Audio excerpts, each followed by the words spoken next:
Hello everyone. Right now it's 2 a.m. of 7th May 2026. NEET 2026 का paper हो गया। सबने अपने मार्क्स कैलकुलेट भी कर लिए हैं, किसके कितने बन रहे हैं, किसका किस रेंज में है, किसका सिलेक्शन हो रहा होगा नहीं होगा, ये भी बहुत हद तक क्लियर तो है ही।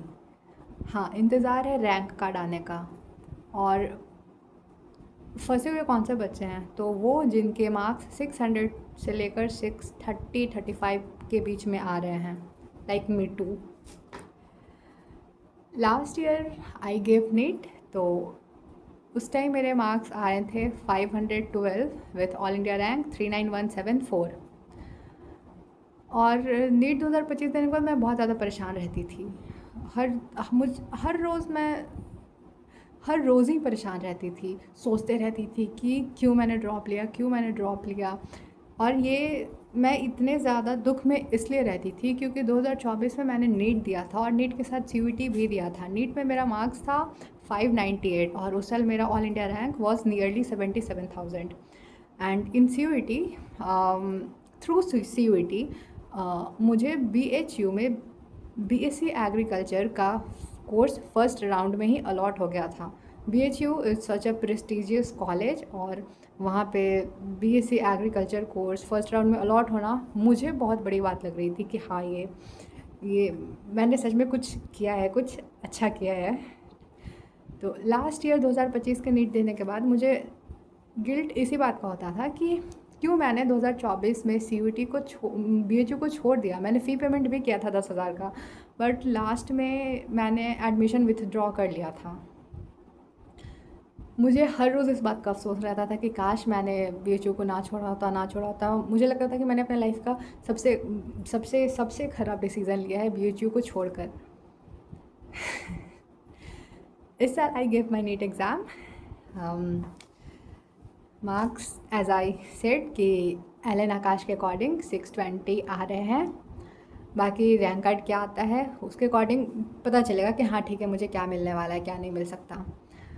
बाकी व्हाट अबाउट रिग्रेट और those decisions, those bad feelings, रोना धोना, उदास रहना पूरा दिन, शोक मनाना कि उन सब चीज़ों का, उन बातों का जो बीत गई।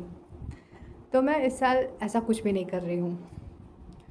मैं खुश हूँ खुद से, अपने प्रिपरेशन से, हाँ, आउटकम से मैं खुश नहीं हूँ। आई वॉज नॉट एक्सपेक्टिंग कि बस इतना ही रह जाएगा।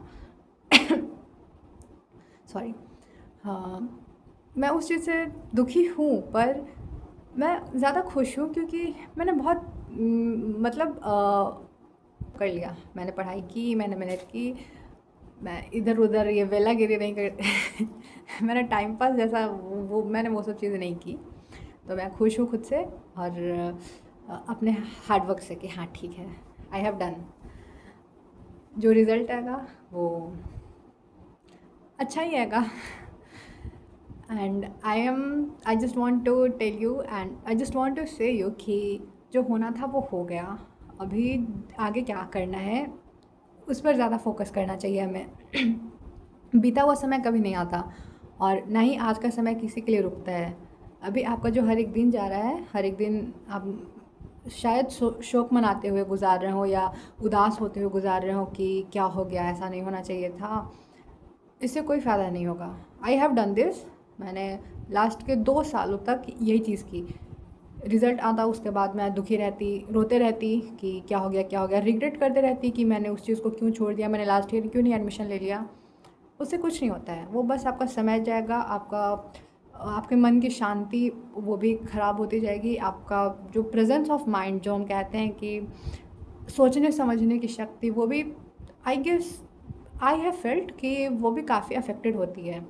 हमारा टॉलरेंस लेवल भी काफ़ी डिक्रीज़ करता है। हम अपने ये जो समय होता है, इट्स इम्पॉर्टेंट कि हमारी फैमिली हमें सपोर्ट करे और हम अपने फैमिली उनके आसपास रहें, उनके इर्द गिर्द रहें जिन्हें हम मानते हैं, जिन्हें हम दिल से चाहते हैं, whether it's our parents, few friends और कज़न, एनीवन, और इवन आपके पास कोई ऐसे आपके टीचर हैं, आपके कोई भी आपका ऐसा जो वेल विशर है, तो आप उनसे बात कीजिए। बट ये कि पेपर ख़राब गया या एग्ज़ाम के दिन ये हो गया वो हो गया तो शोक मनाते चल रहे हैं, हर दिन रो रहे हैं या उदास हैं, सबसे गलत तरीके से बात कर रहे हैं, गुस्सा हो रहे हैं या सबसे कटे कटे रह रहे हैं, इससे कोई फ़ायदा नहीं होगा। खुद पर काम कीजिए और अपने आने वाले समय को अच्छा करने की कोशिश कीजिए। बीते हुए समय को कोई वापस नहीं ला सकता और जो आपके हाथ से भी गुज़र रहा है वो भी बहुत इम्पॉर्टेंट टाइम है। तो I am wishing you all कि खुश रहिए और आज पर फोकस कीजिए। Okay bye.